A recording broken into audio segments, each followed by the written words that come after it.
Sa Dakbayan sa Baybay, ang tanang buhat, proyekto, ug serbisyo usara ang tumo. Ang mapaayo ang kinabuhi sa tanan.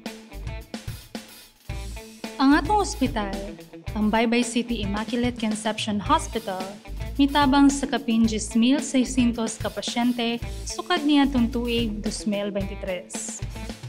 27% kanila gikan pa sa ubang lungsod ug isla. Kompleto kini sa doktor, nurse, pharmacy ug medical equipment sama sa MRI, CT scan, X-ray ug ang bag-ong laparoscopic machine.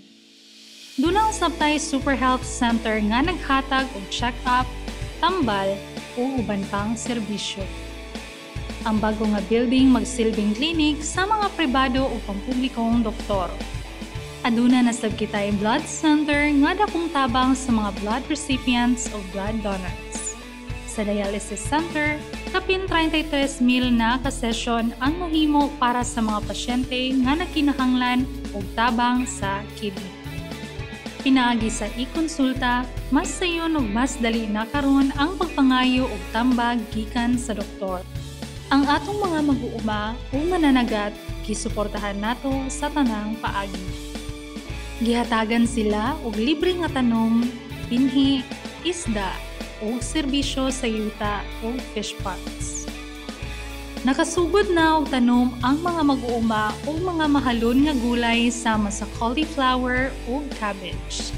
Aron madali ang pagbaligya sa abot sa mga mag-uuma, padayon ang pagtukod og mga farm-to-market roads labi na sa mga bukirang bahin sa Baybay. Pinaagi sa Baybayani, ang ilang produkto mapamaligya diretso sa mga konsumidor. Mas mutaas ang kita sa mga mag-uuma ug mas barato ang mapalit sa mga konsumidor. Pinaagi sa Facebook page sa Baybayani, makita nato kung unsa o pagpila ang kasamtanang baligya. Gihatagan usab og bangka og training ang mga mananagat.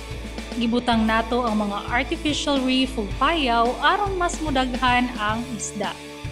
Ang kamote direkta nang gipalit sa LGU ug ginaproseso na karon og gihimo nga chips, ice cream, pagkaon sa bata ug gimnunon sa mga inahan. Ang fiber fit, mga healthy nga vacuum fried nga gulay makatabang sa panglawas ug kita.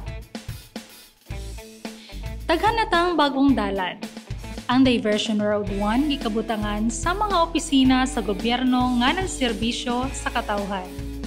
Samtang ang gitrabaho pa nga Diversion Road 2 makatabang pagkunhod sa trapiko sa sentro sa Baybay ug nakahatag og agianan sa mga taga-barangay.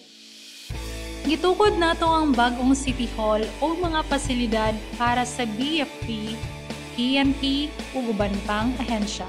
Gitukod nato ang boardwalk ug kasamtanang gitrabaho ang Liberty Square ug mosunod na ang Villa Solidaridad View Deck. Mga lugar para malingaw ang katawhan. Aduna tay planta para sa pagproseso sa kamote ug nangka, freshwater hatchery ug usa ka marine hatchery para sa mga isda. Padayon ang pagtukod sa ubang government buildings o mga pasilidad para sa tubig o basura. Padayon natong gipaligon ang edukasyon. Nay 67 ka elementarya o 17 ka high school, lakip na ang mga bagong National High School sa Punta o Maganhan. Ang tanang kabataan na dunay tsansa nga makatun. Ang syudad sa Baybay, dili lang nagtukod og mga building. Naghimo kini og mga damgo, mga oportunidad ug usa ka mas nindot nga kaugmaon.